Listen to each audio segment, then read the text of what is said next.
Amitabh Bachchan, angry young man, Salman Khan, body, Amir Khan choosing roles, Shah Rukh Khan, obviously his charm. What is the latest fascination? Gautam Gambhir smile. Chaliye sir, that's the first thing. You have to smile for my audience, and on that note we have to start.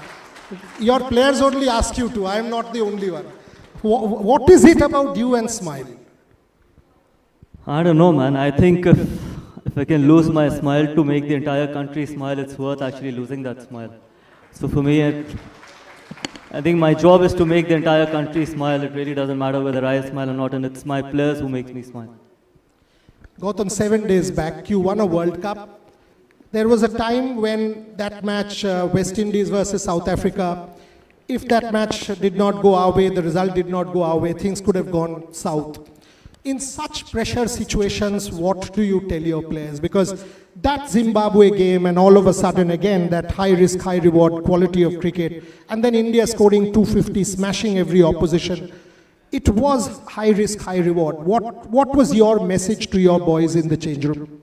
Look, it has been very clear from day one. I think it wasn't the message during the World Cup, it was a message that started probably 18 months back, and the message was the tougher the game, the more aggressive we're going to be. I think we're not going to be scared of losing the game to win a game. Because many times you feel that if it's a knockout game or if it's a crunch game, what if this happens? What if we lose a game? What's going to happen? I think when you're living on the edge, make sure that you get even more ultra aggressive, and that was one of the reasons why guys could get 250 against Zimbabwe, could chase 195 against West Indies, and then got 250 in the semis and the finals as well. This message was exactly very simple, that I think come the big games, come the crunch games, let's try and be even more aggressive.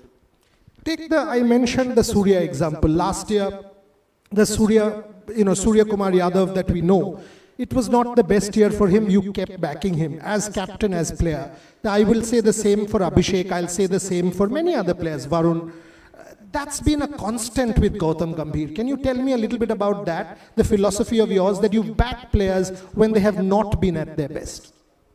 Look, I've said it before as well, that you don't pick a squad on hope. You pick a squad on trust and faith. And if you pick a squad and players on trust and faith, you don't lose trust or faith within a span of 3 or 4 games. And I've always had trust in the entire squad that was sitting in the dressing room, and I've always believed that the best squad is the squad that is actually picked on trust. And I had, and in fact, all of us, not only me, why should I say I think all of us in that dressing room, all the 30, 35 people had trust on each other, and that was the reason why we could keep backing people like Sanju, people like Abhishek, because we knew that come the big games, I think someone who's done really well over the period of last 18 months, he is allowed to go through tough phase. He's allowed to go through a tough couple of games, and never at any stage we thought that, okay, what if he doesn't fire? We always had that belief that he will fire, and eventually came the big game and he fired.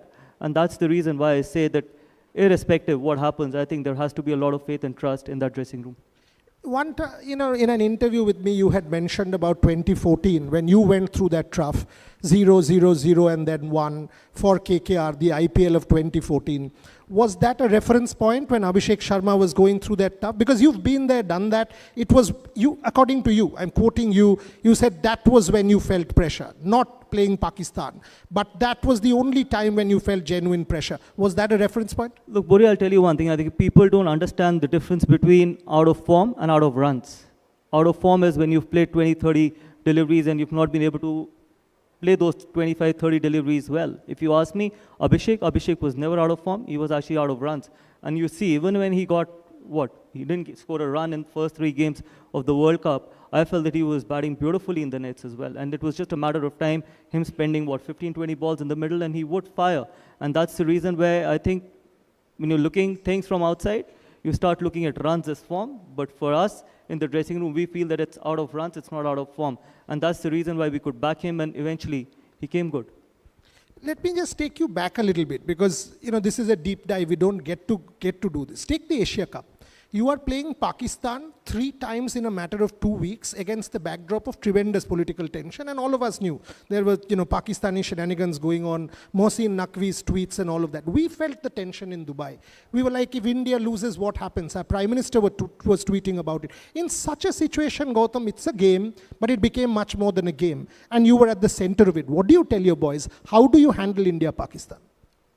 Look, again, I think the message was very simple, that you don't play the emotions, you play the game. The moment you play the emotions, obviously it's going to get tougher for you as well.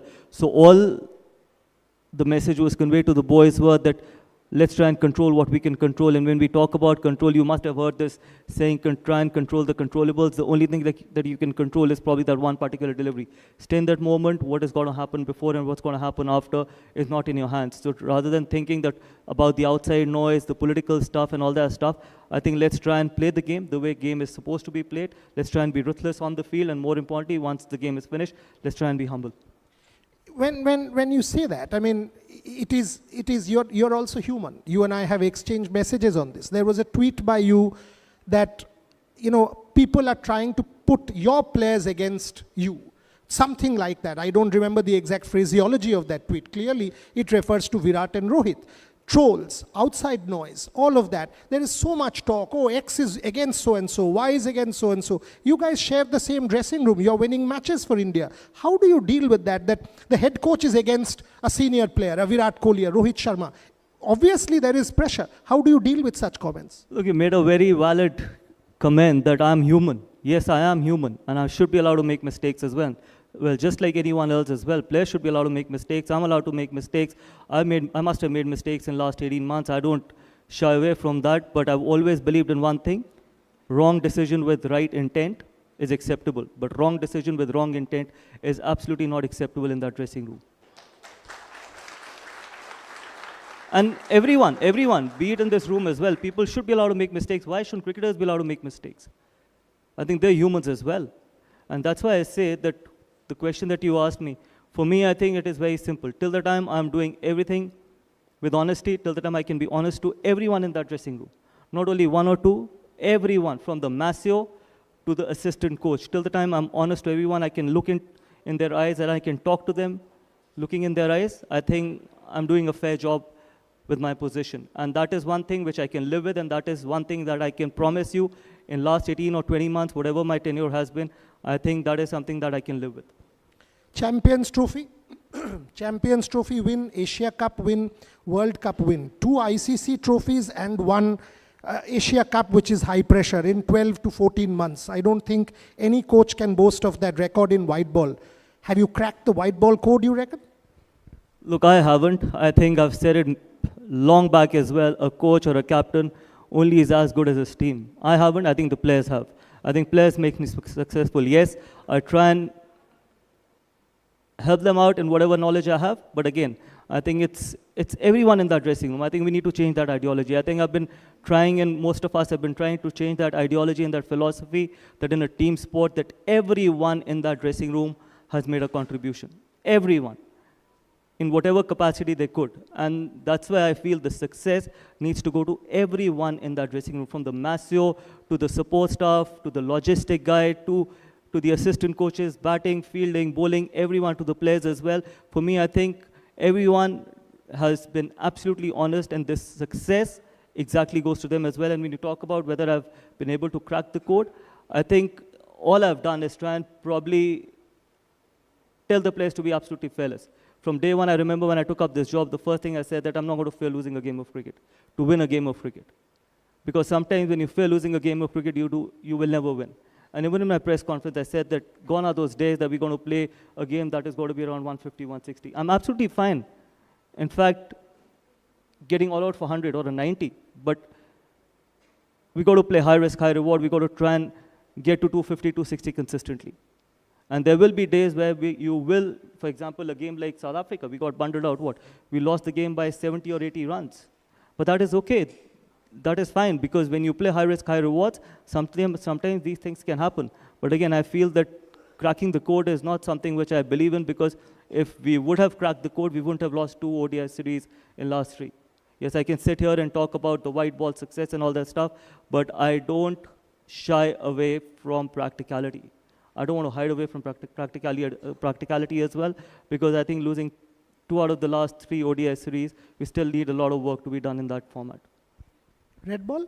Gautam Gambhir is defined by fight. When I see red ball, India has not had the best results. New Zealand series, recent series against South Africa, the England series was tremendous. I mean, I was there for the all 2 matches, all 2 months. India exceeded expectations, but at home results have not gone your way. I'm sure in your mind you've already started formulating from August onwards. What are your red ball plans? Look, first of all, I don't agree to one thing. When people compare the team that played against New Zealand to the team that played against South Africa, that's not fair. I think people need to do their job properly, because the team that played against New Zealand at home was a completely different team to the team that played against South Africa at home. Yeah, just because you want to collaborate both the series, that's not fair. Yes, you can put me under the pump, that's fine, absolutely acceptable. But you see that playing 11 and you compare that playing 11 to the playing 11 that played against South Africa. You see the experience during that New Zealand series, and you see the experience during the South Africa series. Just because I have not spoken about the transition in the past doesn't mean that the transition is not happening. I think if you expect honesty in that dressing room, at least people in that dressing room expect honesty outside as well. Honesty cannot be one-sided. It has to be both ways as well. Selective criticism is not fair. You see the experience that this red ball team has right now. There are 22, 23-year-old boys trying to find their feet in red ball cricket, which is never easy. And when you're replacing people who played more than 100 test matches, it is never going to be easy. So give them some time. Yeah, it's okay. It's okay to criticize the support staff, that's fine. It is my responsibility, results are my responsibility. I will be the first one to put my hand up and say, yes, we haven't got the result, but this is the same team that has got unbelievable success in England. It's the same team. When we spoke about that England probably is going to be the toughest tour for us as a young team going there, a lot of people gave us a chance that we're going to deliver in England, but see what this young team did. So when you're going through a transition, there will always be ups and downs as well. But all I can say is that keep backing them, because this is your team, and honesty has to be both ways.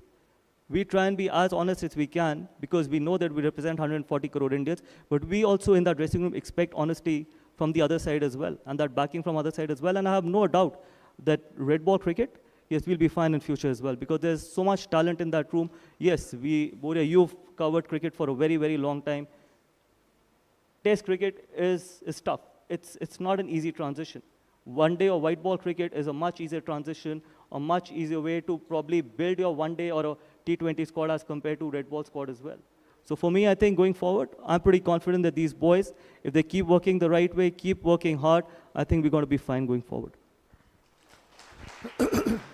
When you said support, and this is a very important point, when you say support, I think constructive criticism is acceptable to anyone, all of us in our own domains where we work, because we are in the public, people judge us. But unfair criticism or abuse is unacceptable. I mean, sorry, just unfair, when I talk about constructive criticism and when I talk about unfair criticism, that's the reason why I said that when you compare the team that played against New Zealand to the team that played against South Africa, then people should know that how much experience did we had against New Zealand and how much experience did we had playing against South Africa as well. So if you talk about the performances, fair enough, but if you collaborate both the teams, I think it's very unfair on the boys as well. It is fine to criticize me, but it is very unfair on everyone who's playing for India, who's playing red ball cricket, to collaborate both the teams, which is, I feel that is not fair to do. And on just an extension of that, I mean, the moment the Indian cricket team loses one game, and I've been through this myself during my own controversy, you know, all hell breaks loose and people start to abuse, question parentage. There is trolling on social media, which provides poison a platform. In your case, you have been subjected to that as well. Does it impact you? Because you've got young kids, you've got a family. These are important points. I'm sure you will say, no, it doesn't matter to me. But what about your children? What about your wife? This is a family where this kind of social media poison can trigger serious mental health issues for anyone. How do you deal with that? Yeah, that's a great question. In fact, it's tough on the family as well. And that's why I say that I'm a human as well. And all I can live with is absolute honesty. And I don't want to go out there and defend myself and saying that my honesty one day will defend itself. And more importantly, social media, see again, I think I can still handle that, but I feel that for the family and for the kids, it's unfair because I don't think so that it has been portrayed at times that everything that I do is not right, but that's not fair. But again, I think for me, my accountability is not towards social media. My accountability has never been towards social media. My accountability is towards everyone sitting in that dressing room. And more importantly, my accountability is towards every Indian who does not have any vested interest in Indian cricket. As simple as it can get. And it will always remain. My accountability is towards that young boy who comes to the stadium, and if we can send them back home happy, I think that is where my accountability lies. My accountability lies towards 30 people, 35 people in that dressing room, and it will always remain that way. My accountability is not, honestly, my accountability is not towards those likes, dislikes, the TRPs. That's not what I've been appointed as head coach for. I've been appointed head coach so that we can get the results, we can make India proud, and more importantly, we can get the smile on everyone's face. That is where my accountability lies, and even in future, it's going to be that way. When we are talking about accountability, I mean, you know, and again, I go back to your tweet. You said at an appropriate time I will talk about it. When these kind of groupings are put out in the public domain, Gautam Gambhir is against Virat Kohli, Gautam Gambhir is against Rohit Sharma. Do these things even become relevant in the change room? Do you all talk about such stuff at all, saying this is rubbish, or do you address in personal terms? Because frankly, you all are all larger than life figures, right? This is a country of 140 crores where each one of you are worshipped. A Virat is worshipped, a Gautam is worshipped. And people will have egos. Do these things matter? Do they become relevant at all? See, from my side, I don't think so, because I feel that I don't need to clarify everything and anything that is said on social media. And that is not something that I'm going to work for, because my job is much larger and much bigger than addressing all the social media stuff that goes around. And that's why I keep saying that, and I remember I said that in the press conference as well, that it is not my Indian team. It is not only people sitting in that dressing room, it's their Indian team. It is you guys as well. We represent you guys as well. It is your Indian team. That Indian team doesn't belong to one individual. It doesn't only belong to players, it belongs to everyone. When we go out there on the cricket field, we try and make you guys proud, and we try and make this country proud. So every allegation and criticism and people working for TRPs and the numbers and the clicks and the views, if I start clarifying everything day in, day out, I don't think so I could stay there even for a day. I cannot. So yes, it is easier to say that cut the outside noise. But is that outside noise fair? You're only trying to degrade your own team. You're only trying to pull your team down. Is that fair on the boys? Is that fair on the dressing room? Is that fair on the Indian team? Because Indian team represents you people. So that's why I say that honesty should never be one-sided. It should always be, yes, I know everyone's got a job to do. You've got your own job to do. There are people here, there are journalists here, they want to do their job. They're under a lot of pressure, as like we people are under pressure. But at least there has to be some accountability somewhere. So that's why I say that if you want to report something with responsibility.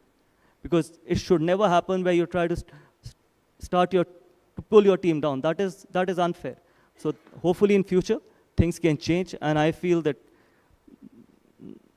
not too long in future that these things can get better.